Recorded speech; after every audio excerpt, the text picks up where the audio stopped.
Have it. Go on, Paul Cook. Big up yourself, mate. I like Paul Cook.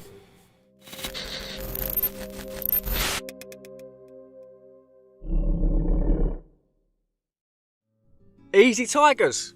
I hope everyone is fine and dandy on this beautiful, beautiful Saturday evening in England, if you're in England, GMT. Right, first things first, I just want to big up the Patreons. Thanks to you guys, you've kept me up to the Matrix. You allow me to go out to explore places. I appreciate you guys so much. If you want to support me on Patreon or PayPal, I'll leave the links in the description. Thanks in advance, and I hope you enjoy it, guys. The challenge for the Roman engineers was to keep the water flowing at the same speed on its entire journey. To get around hills, they dug trenches along the contour lines and covered them with bricks and earth. To cross wide valleys, they funneled the water down through lead pipes and up again on the other side. To conquer high mountains, they dug deep tunnels right through them and shafts in their roof for ventilation. To cross long distances on even ground, they built flat walls with a trough in the top.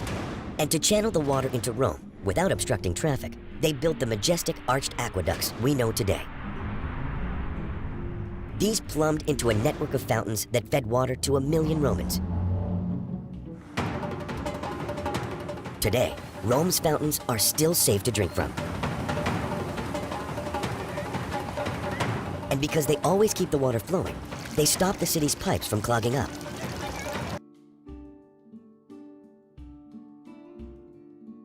Right, so I thought I'd just show you that little clip first. It was just an insight on how they brought water from reservoirs or from the water supply to the cities or towns.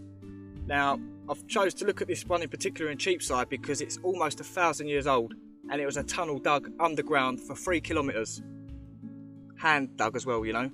Well, so they say. But we're going to check all this out, and it was done nearly in the 1200s, 13th century, and it brought fresh water to the city of London.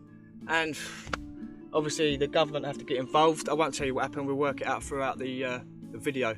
But it got destroyed as usual, and then some pony, which is pony means crap, pony and trap is Cockney rhyming slang, so some pony water supply.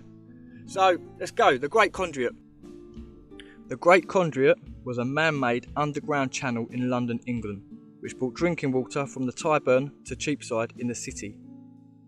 In 1237, the City of London acquired the springs of the Tyburn and built a small reservoir, a head of water, to help serve the city with a steady, free-flowing supply. Work on the conduit began in 1245. It was much repaired over the centuries. It ran towards Charing Cross, along the Strand, north of which were fields. It then followed Fleet Street. At Fleet Street, most of the city was north-east. It then ran along Cheapside, meaning market side, a key retail and general market in the city, where a building housed a great trough/tank and led to a surplus overflow channel. Citizens from this were at liberty to draw water in small amounts and greater for permitted purpose. Wardens were appointed to stem taking too much water, unpermitted taking or diversion, and to repair pipes.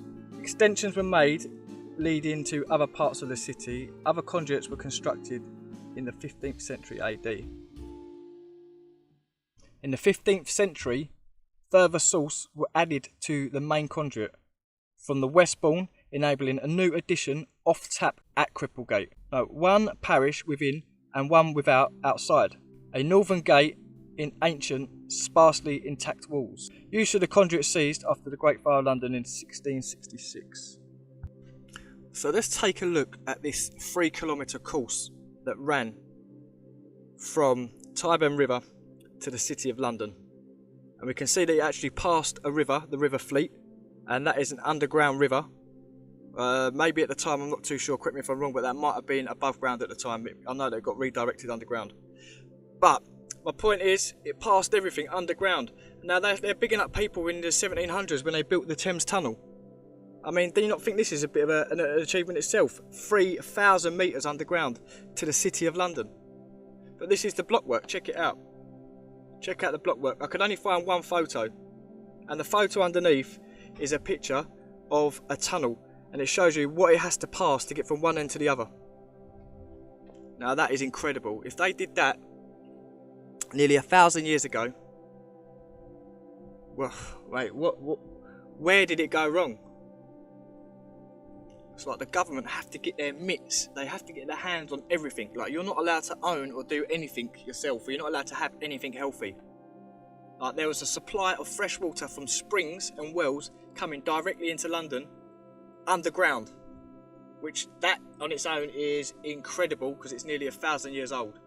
So to go from outside of a city, under a city, with pipes with fresh water. And the other thing is, like they said, either it was pumped, which I believe it is a strong possibility that water must have been pumped. Being a plumber, that does not just flow.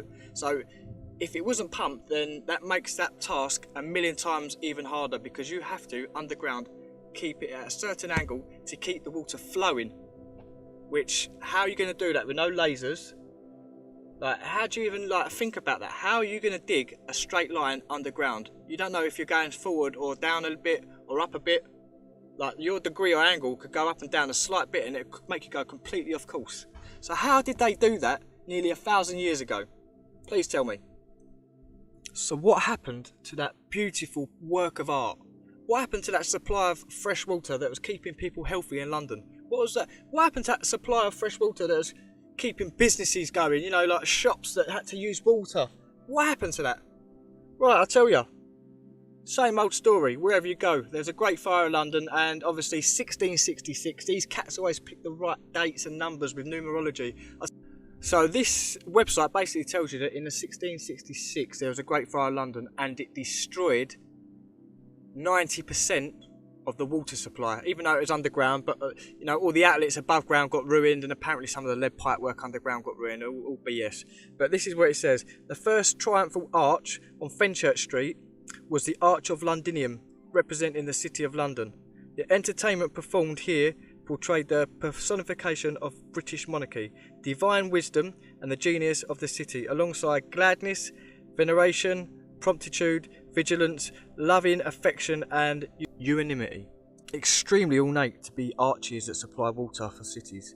But the second, a gracious, and it was on Gracechurch Street, was the Arch of the Italians, as symbolically depicted James receiving the crown of England. And the third at the Royal Exchange. So this was an arch for the Dutch, but they're just given these names. So you can see that there's this conduit that ran from 3 kilometres out, and it branched off, pierced through the ground, and come out fountains and at these arches. I mean, come on, look how ornate these are. The fourth at the Great Conduit at the eastern end of Cheapside was the Arch of New Arabia. See, look at these, look at these. These are nearly 1,000 years old, these buildings. Can you imagine that? That with Westminster and other really ornate buildings. Imagine what London used to look like. And it used to have fresh water, and they never used to spray the skies back then, and jabs weren't around, you know? Like, what's happened? Why have we let it get to this? Deep breaths, calm down. It's alright, it's going to be alright.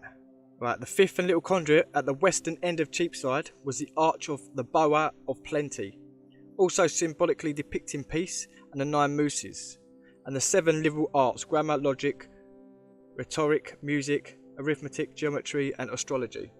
At the 6th at the conduit on Fleet Street was the Arch of the New World. The 7th was the last in the city of London at Temple Bar, was the Temple of Janus. Yeah, you'll like that, what the flock, Paul? There was an 8th on the Strand in the city of Westminster. So it's very intriguing that these shrines were built, these arches, and we still have a few arches scattered around the world now, like the Marble Arch, the Arc de Triomphe, the Arc de Bombs in Malta. What if these were actually for the well? This website is telling you they were supplying water on a conduit. So I wonder, underneath these other arches, is there a water supply that's just been shut off we're not aware of? And think about London. Imagine waking up the next day and then all these ornate buildings have gone in a fire. Right, we'll have a quick recap. So, a conduit got built and it had 7 to 8 outlets on it that ran across from outside of the City of London to into the City of London to bring water from a well and springs. But in 1666, a fire destroyed all of that and left only 1 or 2 pumps working, and they were the ones that are sitting just outside of the city, i.e. Aldgate. Because remember I mentioned there's one inside and one outside. So all the ones inside and all the ornate buildings and all the arches, they all got mashed up. So like I said before, that this is saying that there was some sort of pumped water in the Thames before the Great Fire of London, but only like 60 to 70 years before. But so it says, yeah, in 1582, this guy called Peter Morris developed one of the first pumped water supply systems for the city. I'm saying it's a lot before that. Powered by undershot water wheels housed in the northernmost arches of the London Bridge spanning the River Thames. The machinery was largely destroyed in the Great Fire of London in 1666, but replacements engineered by his grandsons remained under the bridge until the 19th century, before the bridge was erected in the 1830s. The construction of London's current water distribution infrastructure dates back to the Great Fire of London in 1666, which destroyed most of the city's previous water infrastructure, most of which was made of wood and lead. One waterworks not affected by the fire at Shadwell, which was Thames dated from 1660. The city's water supply and distribution infrastructure has been continuously updated and upgraded since. Now it's interesting that the one at Shadwell got to stay where it was, because it's like they pick and choose what gets done in a reset. Now Shadwell obviously got the bigger straw and got allowed to stay. So, where did London get their new supply of water from?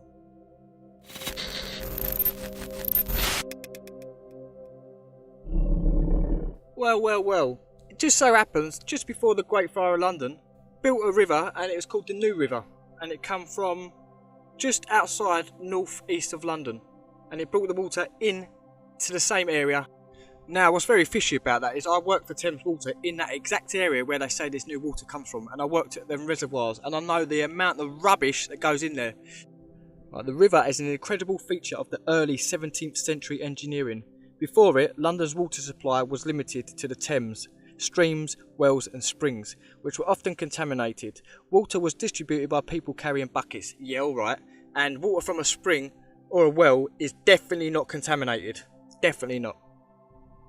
So it goes to say in 1606 a parliamentary act gave the Corporation of London power to make a new river from Chadwell Spring to North London, and in 1609 the job was given to Hugh Middleton, a goldsmith and merchant adventurer who built it over 4 years.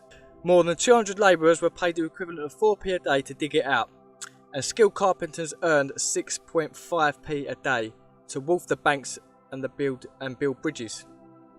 The water was brought to the city's streets through 400 miles of hollowed out elm pipes from ponds at New River Head in Islington. The cost of the construction was £18,000, 500, and it's about 5 mil today. Its route follows the Lee Valley, falling only a few centimetres as it meanders through Broxbourne, Cheshunt, Waltham Abbey, Enfield, Southgate and Hornsey. It used to end at the New River Head in Islington, but the route has been shortened over time. The original spring provided 10 million litres of water to the capital a day to the capital, but as demand grew during the Industrial Revolution, it increased to 102 million litres a day when it was connected to the River Lea in the 1700s. That doubled in the 1800s with the construction of pumping stations to abstract water from deep wells. So hang on a minute, are these pumping stations, were they originally pumping water deep from the wells? Were they getting primary water from deep underground? And then something's gone wrong, they got rid of the fresh water to the people in London, and they've used this system as a sewage system now. They built the New River, and that water gets treated, and I know it gets treated because I worked at the treatment plant, and I'm going to show you now where that river runs and how close it is. Well, it literally runs through the treatment plant, and I'm going to show you. And I only knew this because I work for Thames Water, and I used to drive there every day to this spot. Right, let's have a look. We're going to zoom in now. We're just zooming in north of London. That's me in my Thames Water uniform. That is the River Lea up there. You can see it right near Enfield. And you see these two little pond looking things. Oh, here they are. This is the actual water treatment plant for Thames Water. So this river runs through this. Can you believe it? Can you believe it? So the water comes from just past Waltham Cross, some reservoir. It comes down here. It must get treated at this plant. There's no other reason for it to pass this plant. There's no need for it to pass here.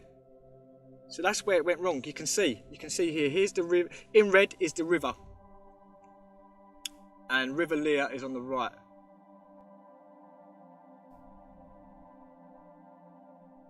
So why would they do that? Why would they cut off a natural water supply that's been dug out for 3 kilometres underground to then switch it to water that's come from a reservoir? Obviously, it's only in a reservoir. They're going to say it's because it's stored water and if there's a drought, but it's purely, I guarantee it, is to treat the water and put chemicals in it. Because it's funny, around the same time there was a fire, it got rid of the conduit. That's very, very fishy. And then directly after that, or just before that, there was a water company that got formed and they made a new river. This is all very fishy to me, do you not think? Very fishy. So this is Little Conduit, which was on the opposite side on the Great Conduit. So this is one of the outlets. Now I'm just going to run through some old, very old fountains. Now this looks like I mean, look at this building in the background. That survived, but everything else got mashed up. Now you can clearly see that things were picked and chosen to get destroyed. So obviously in the Great Fire of London, there was clearly this water supply was a massive target. Look how ornate the entrances to the buildings are behind these children. See, all this stuff went. All this stuff's gone through wars, pandemics. Another fountain. I mean, just look how ornate this world used to be. Pillars everywhere. And now I just want to pause this picture a minute because see these buildings either side, right and left, right? And they've got 1, 2, 3, 4, including the ground floor. There's 4 floors, right? Now, if you was to bury the first 2, you'd be left with a 2-storey building, and then you'd have a basement, and then you'd have the arches. Now, this is a very common thing that we see when we go underground is arches. Like there's a foundation to something, like it's the foundations of the town or the city. But it looks like you could easily throw a load of mud down there, that'd cover the arches, cover the first floor, you've got a basement, you've got the arches, and then you've got the ground floor. So that picture revealed a lot to me, revealed a lot. That was a pre-mud flood picture. So just going back to these ornate. Now this one is in Cambridge, outside a cathedral. Now cathedrals, if you ask me, have something to do with water. And when you look at cathedrals in star forts, or star cities, they always have a supply of water running directly underneath them. So there's something there. And in line, you can see this fountain is in line with that cathedral. So why please, someone tell me, why did we get rid of this old well water supply that come from wells and springs, and now it has to be treated? It really, what a sad world we live in, eh? What a sad, sad world. There's actually 28 of these pumps still in use in London now as we speak. There was 80 something, but now let's go to Aldgate. Aldgate pump, remember that, we're going to come back to that in a minute. Right, the Metropolitan Drinking Fountain and Cattle Trough Association. The Metropolitan Drinking Fountain and Cattle Trough Association was an association set up in London by Samuel Gurney, a Member of Parliament and philanthropist, and Edward Thomas Wakefield, a barrister, in 1859 to provide free drinking water. Originally called the Metropolitan Free Drinking Water Association, it changed its name to include cattle troughs in 1867. It also supports animal welfare.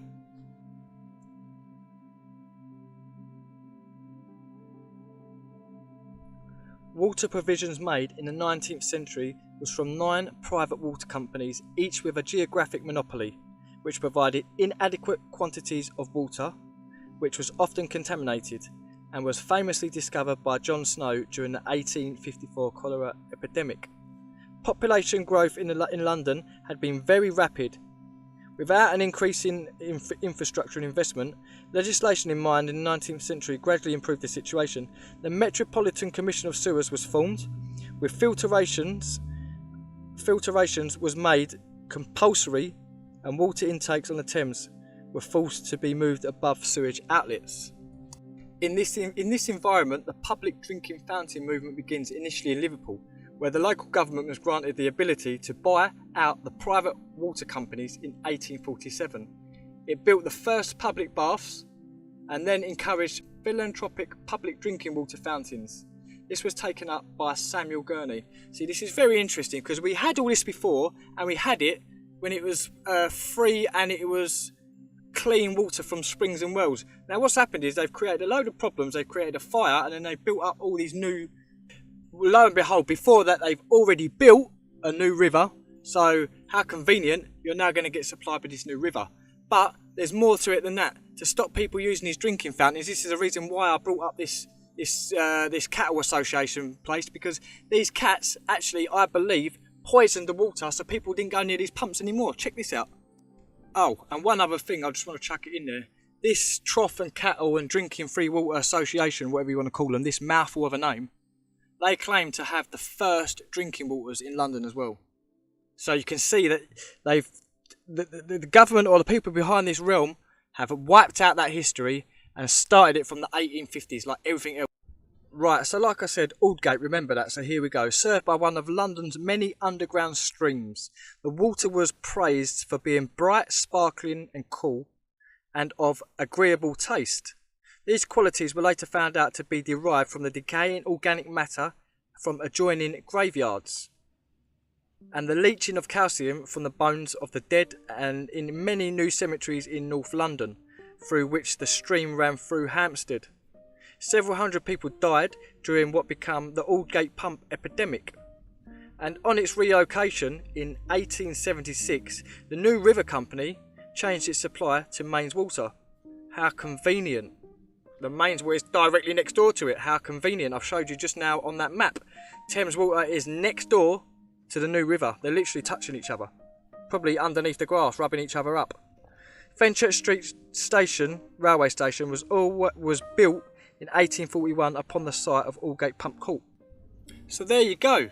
The remaining pumps that were there that were running off the streams, underground streams that didn't get damaged in the fire, they basically made it so, well, the narrative is that the streams run through graveyards, which I think is a load of BS. Obviously they've just polluted, they probably put dead bodies in the water supply. Well, there's probably dead bodies in the wells or something, you know. That's how they've done it. But with that being said, it stopped people drinking out of these pumps, and it put people on Mains Water. That was the common in me. If you're common, you don't pronounce H's and you don't pronounce your T's. Water, hospital.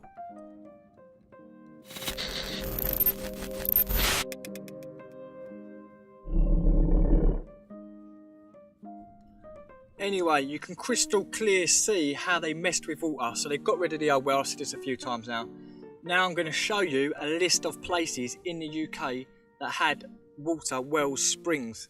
And these waters are meant to be special. But obviously, I believe every town in the city had this. And these are the ones that are just left. Because I reckon there was an operation or a programme to wipe all this stuff out. Just like I believe the Blitz, because I've been doing some research on the Blitz lately, and I reckon that was literally to wipe out ports. Because it was all port cities that got that got done up. But anyway, let's just have a look at these baths, because these are the same things. These had water channeled from outside the manor, outside the area, to these spots. Now these look incredible. In London they said they started building them in 1876, but these look like, I don't want to use the word Roman, but I'm going to use that as a time reference. These stuff looks Roman. Look at these buildings, old world architecture. Now this is inside Harrogate. It looks like a pumping station in Crossness. Look at the arches with the ironwork, and then you've got the hexagonal at the top on the right. It's like a cross between a cathedral and a pumping station. I don't know, there's something up with these pumping stations. They're not what we're told they are. Like they said earlier, they could be nicking or taking the water from primary water from deep underground. But we don't know. Let's go to Buxton. So I'm just showing you that in these spa towns they had a pump house, baths, springs and all sorts of stuff. So that's why they got rid of it. We were living healthy at one point. We were quite clean.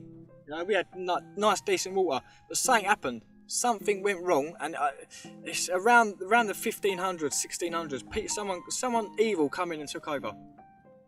and decided we don't deserve to be clean. We don't deserve nice water. We don't deserve decent food. I'd love to know Wagwan here, you know. But these are the baths. Definitely, like this is like, I'm gonna say Roman stuff, but I'm just using it as a time reference, like to give you how old this stuff is. There was a bath near where I live in Hockley, but that got mashed up. That's gone. See you later. All that's there now is a pub called the Spa. Let's have a brosy.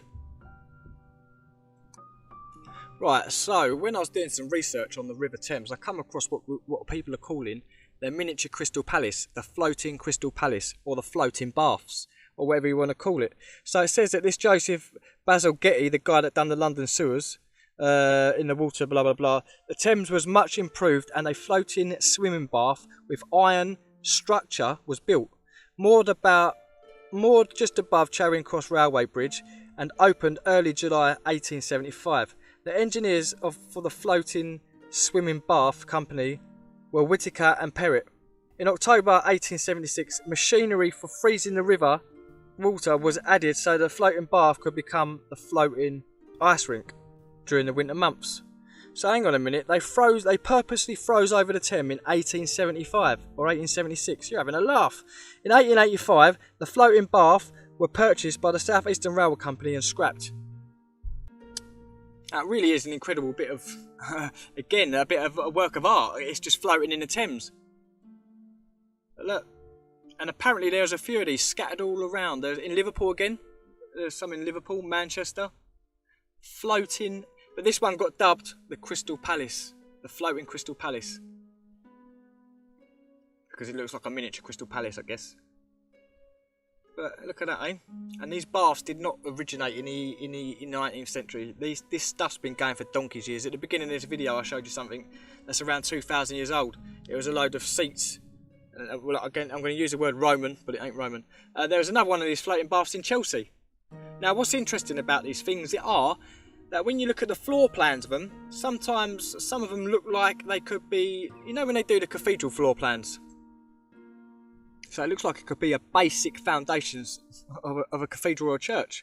So there's definitely a connection with churches, pumping stations, cathedrals, churches, water. There's a connection somewhere. Well, we've lost it.